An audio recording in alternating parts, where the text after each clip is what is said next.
Welcome to the Traveling Professors. I'm Professor Bob. And I'm Professor Sherry. And together we are the Traveling Professors. Today, Sherry and I are going to take you on a walk through ancient Rhodes, and there's quite a bit of the ancient city left. So we'll be going to the Acropolis, we'll be going to the Temple of Aphrodite, and of course we'll be going to the spectacular harbor of Rhodes, as well as talking about the Colossus. So we hope you enjoy the show. Well, let's start by getting our bearings on ancient Rhodes. Here's the modern map of the Aegean that I've been using, and of course here is our wonderful island of Rhodes, and of course the city of Rhodes is on the tip. However, in ancient times, here's a map showing the trade routes of ancient times, and Rhodes is one of the busiest ports in the eastern Mediterranean. If you go to Crete, there's a long stretch of water before you get to Egypt, and although there is traffic and trade directly from Egypt to Crete and back, most of the safe routes go around the coast,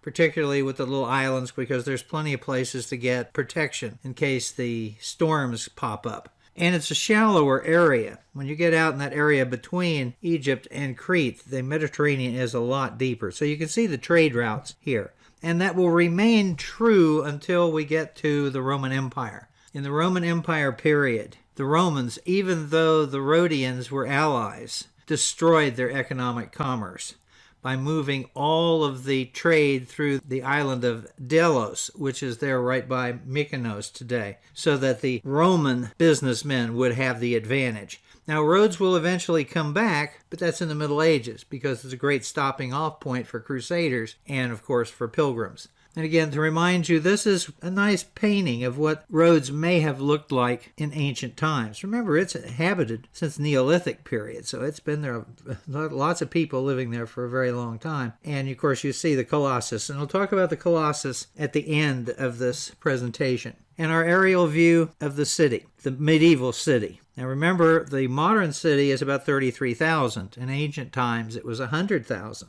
So we're going to go today first to the Acropolis, which is up in this area about a mile from where I've got the arrow reaching at the end of the screen here. And then here's our map of the ancient time period, which shows the cemetery area, so that you would have people living in all of these regions in here. And needless to say, excavating is a pretty hazardous occupation for a builder, because I don't think you could dig in the ground without hitting ancient ruins. But we're going to be approximately right in this area right here where the Acropolis is. This is where the Temple of Apollo was located, where they had an amphitheater, where they had the school of Rhetoric. Interestingly enough, from the picture that we had with the fortification from the Middle Ages, which of course you see outlined in here, the Rhodians did not believe that the Acropolis needed to be defended, so there were no wall fortifications for the religious center. They put wall fortifications around the main harbor and the main buildings along the coastal sections. So let's head off to the Acropolis. Now, Sherry and I probably could have saved a little walking if we had walked to the Acropolis directly from our hotel. But we were visiting the palace of the Grand Master of the Knights of Rhodes, and that's when we decided we had plenty of time and the weather was great, let's go see the Acropolis. So we're probably 3/4 of a mile further away than we would have been. But, we're in pretty good shape. We decided it wasn't any big deal. So here we are leaving the gates of the fortifications around the city, crossing over to the land side. And we come to one of the major streets. Now we have to cross this one. And when we get to the other side, there's magnificent parks. I mean, you can see from the picture with the aerial view, the green belt that's around the old medieval city. So we walked through the park, and eventually, according to our map, we found the correct street that we would just simply have to walk one direction.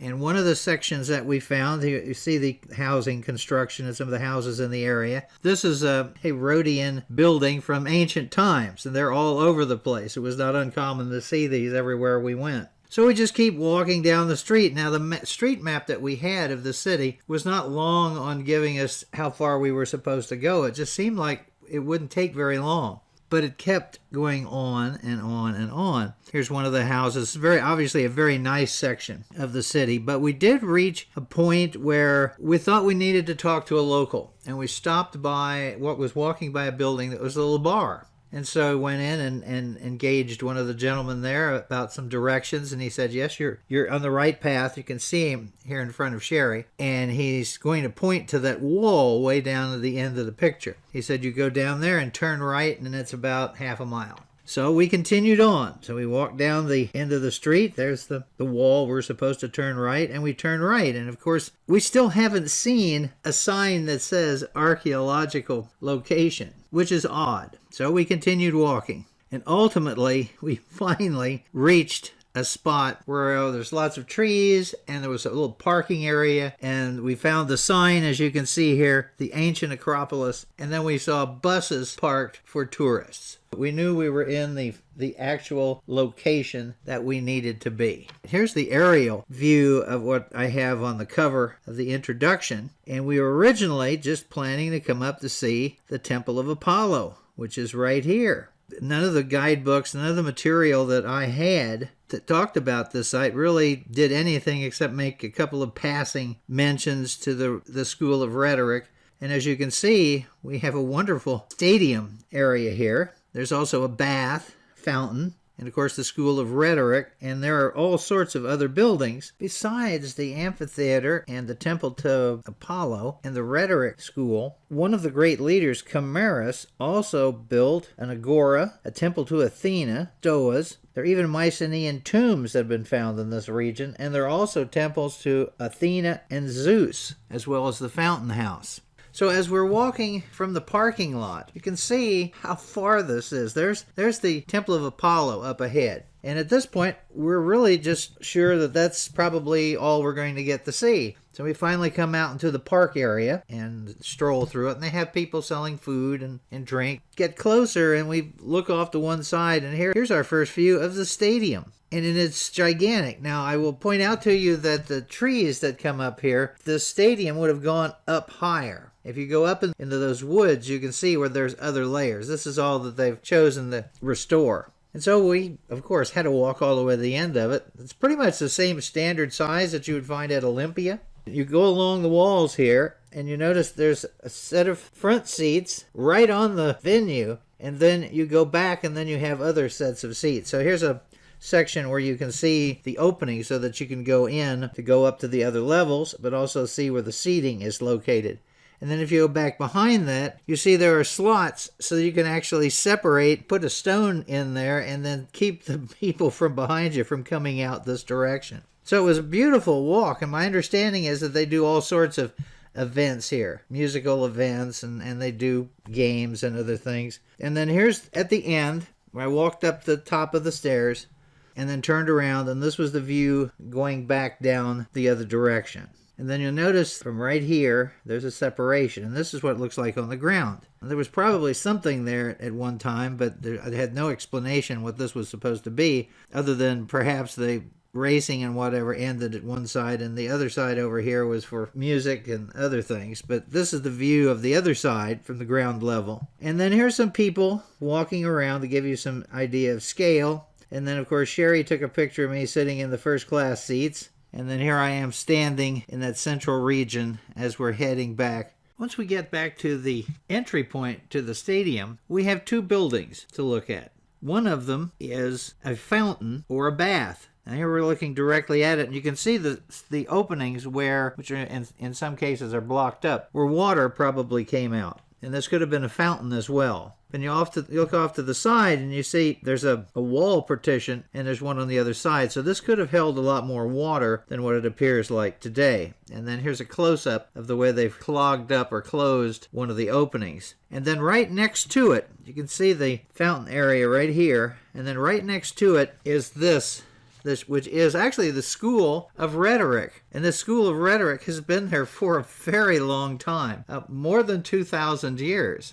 And, of course, obviously you can do different types of performances here. You could have musical performances. You can have speech performances. But this goes back to a man named Mulon, sometimes referred to as Apollonius Mulon, or Molo of Rhodes. Now, he settled in Rhodes and opened the School of Rhetoric.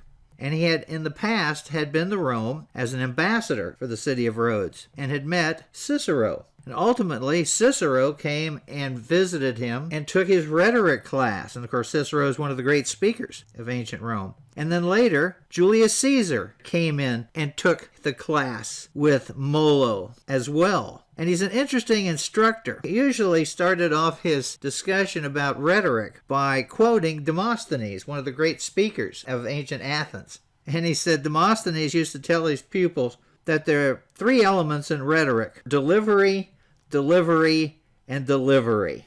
Molon of Rhodes had a stellar reputation in Roman law courts, and at one point was even invited to address the Roman Senate in Greek, an honor that is usually never bestowed upon a foreign ambassador. It's really interesting to come in and stand. There's a picture where I'm standing in the center of it, as if I were giving my speech. And of course, Demosthenes is fascinating too, because he was born with a speech impediment, and we used to put rocks in his mouth and go out to the beach and try to project his voice over the crashing waves. So the ability to speak was really important, and here was that original school. And then you go all the way up to the top and see that there's the rhetoric school down below, but you certainly could have more people in this area. So it makes an excellent venue for theatrics, musical presentations. But we need to go up and see the Temple of Apollo, so we've got to climb up a little higher. And at the very high point, as we're getting ready to get up on the plateau with the temple, this is the view out. So you can see how large the site is.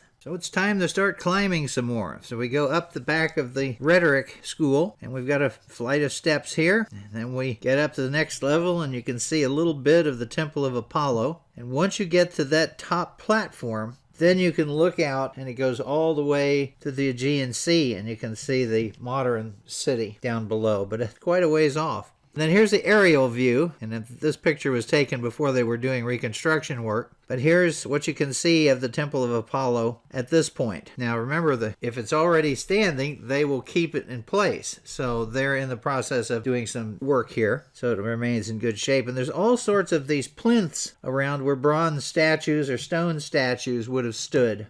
And then here's a view of the Temple of Apollo looking another direction, and you can once again see the Aegean Sea. So there's some really beautiful vistas from up here, so it's well worth the walk. And by the way, when I walked to this particular spot to take this picture, there's a main road behind me, and there was a bus stop there, so we could have taken a bus and gone up here as well, but the exercise didn't hurt us, and we had a good walk. Now we just have to walk back. Fortunately, the walk from the Acropolis up here, where the Temple of Apollo is located, is all downhill to the harbor. So it was a pretty relaxing walk. Here we are going through the parking lot where the various tourist buses and other people were parked. And then we walked through a series of buildings until we got back to the medieval fortress again.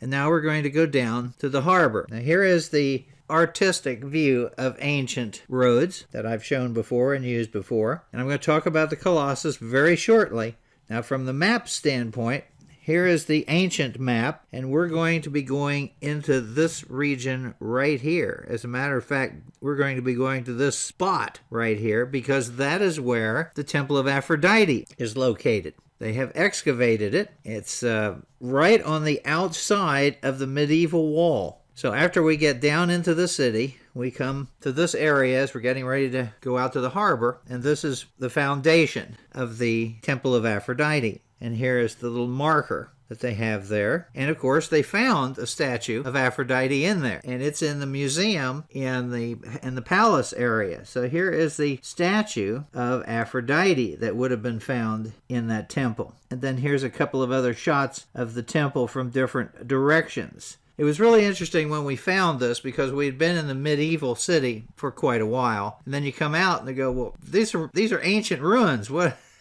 What's this? And then they had the little sign and told you what it was. So now it's time to go to the harbor. One of the issues we have with talking about the ancient harbor is that the modern maps that they use make it extremely small and make the more modern harbors look bigger. For example, the one that I've been using, which is the ancient city, this is the harbor that we're concerned about. This is the ancient commercial harbor. This is the ancient worship harbor. They had other harbors, but they were not in any way, shape, or form the most important.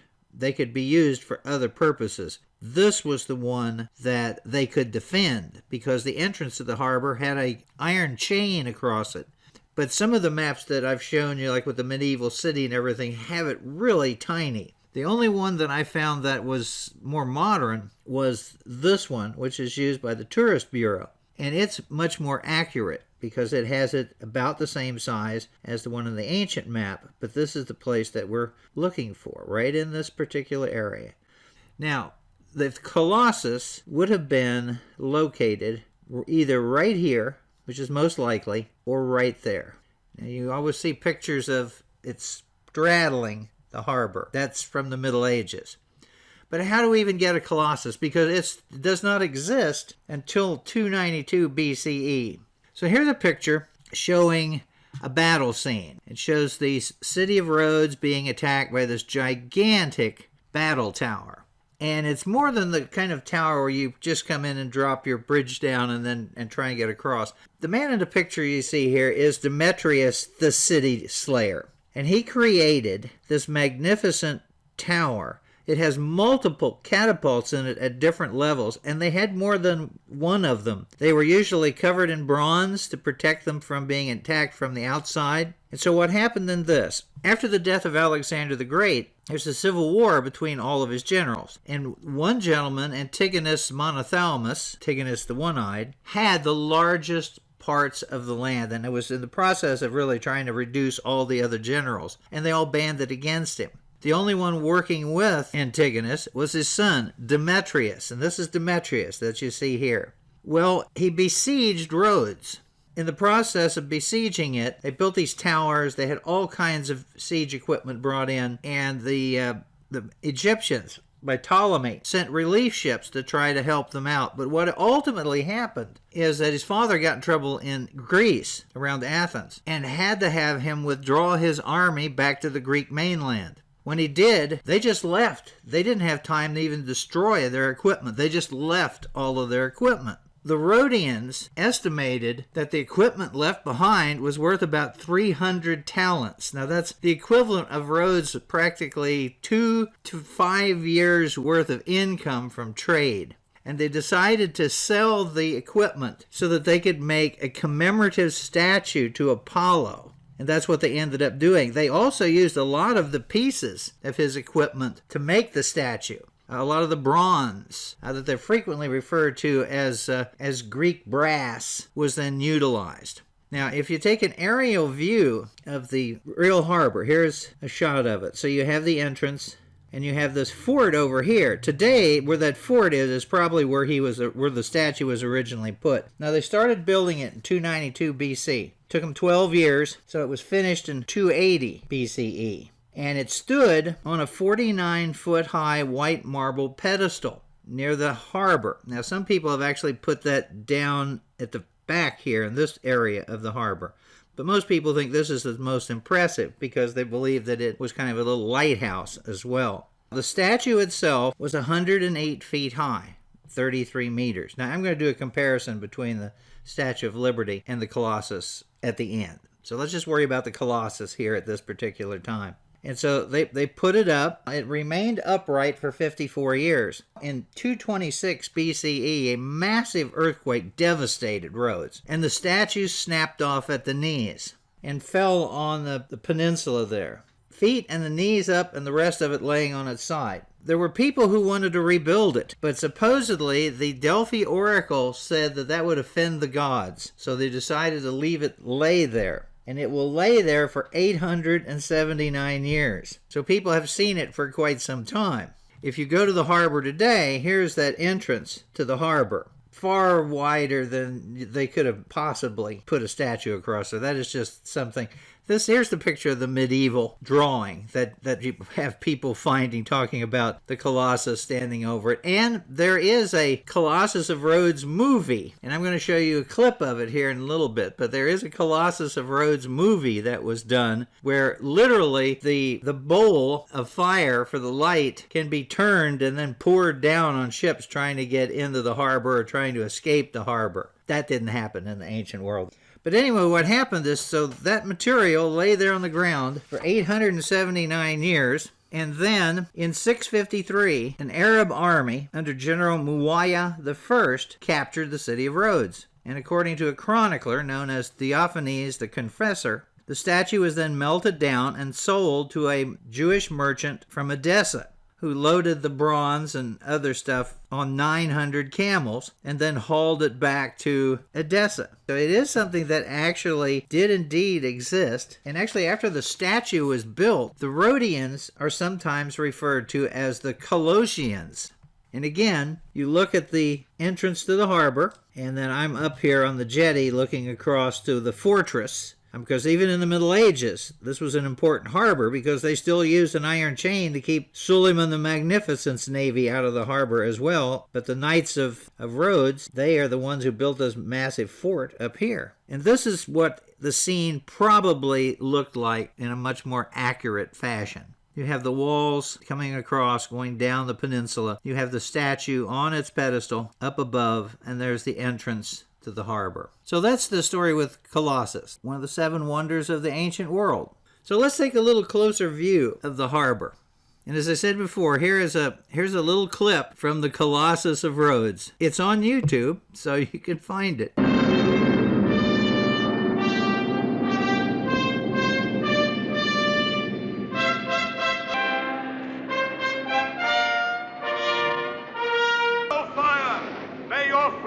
Eternal as the glory of King Sassy. So let's take a cruise of the great harbor. Here I am standing on the jetty right near the entrance, looking directly back to the harbor where it runs up against the fortress wall, and you see the jetty over there, which is the windmills. Here's a closer view of the windmills. In the medieval time, that whole area was nothing but windmills. Half of them ground grain and half of them made gunpowder. Now, we had a couple of choices on how to take a harbor cruise. One of them is the semi-submarine, the Sea Discovery, where you go out into the harbor and then out and around, and you go down and they have divers and stuff like that. That's the one we opted to do. It was a little disappointing because of all the boating in this region, there's not a lot of fish around. Or we could have taken this one, which looks like a pirate ship. But the pirate ship wasn't going to go out for a couple of hours. So we opted for the Sea Discovery. So we went out, here we are approaching the exit out of the harbor, going right by one of the posts where you would have had the iron chain draped across. There's the fortress, and of course that would have been the spot where the Colossus of Rhodes would have been located. Later on, we went down below deck, and there was some of the fish, but most of it was just like you see here, which is just the stones from the fortifications and other things that have fallen into the area over the years from earthquakes and reconstruction. But we did go down the back side of that jetty sticking out. So here's the back side of the windmills, and there you can see the palace of the Grand Master of the Knights of Rhodes. And then we get all the way just about to the point where you run out of bay, and here's one of the other fortresses near the main wall, and you can look back and see there's the fortress at the harbor entrance. And then we simply went back the other direction, and here we are coming back into the harbor after our tour. It was pretty reasonable. I think we paid only like $10 a piece to go on the cruise, and it was worth it just to go out into the harbor and through the entrance and around the different places. How did the two statues compare? The Colossus of Rhodes versus the Statue of Liberty. Now, of course, the Colossus of Rhodes was 108 feet high. That is from his feet to the top of his crown. The Statue of Liberty is 151 feet 1 inch from her feet to the tip of her torch. So the statues from feet to the top of their head is pretty close. It's pretty similar. Now, of course, she's also sitting on a much bigger pedestal. So from the ground level, the Statue of Liberty is 305 feet 1 inch, whereas the Colossus of Rhodes is a mere 155 feet high. So the Statue of Liberty, if you took the base off of it, they'd be similar. It'd be really fun to see them at that level, and if she'd pull her arm down, they'd be almost the same height. But obviously they're on different stands. We know how impressive the Statue of Liberty is when you go and see it. So Sherry and I hope you enjoyed this. And by the way, the picture that you see is a Halloween picture that Sherry and I had taken at the Nelson Art Gallery. They do a dinner once a week, so we usually dress up on Halloween and go down for dinner. She's Cleopatra, and I'm a Roman centurion. Sherry and I hope you enjoyed the tour. Please come by our YouTube channel at Bob Packett, and please subscribe and leave some comments. Thank you very much. I've been doing podcasting on history for over 15 years. I've got over 4,000 shows, and I've done CDs, which of course can be sent out as USBs. So if you would really like to get more on history for free, then come by my website, as you see here, historyaccordingtobob.com, and see what's there. So thank you very much again.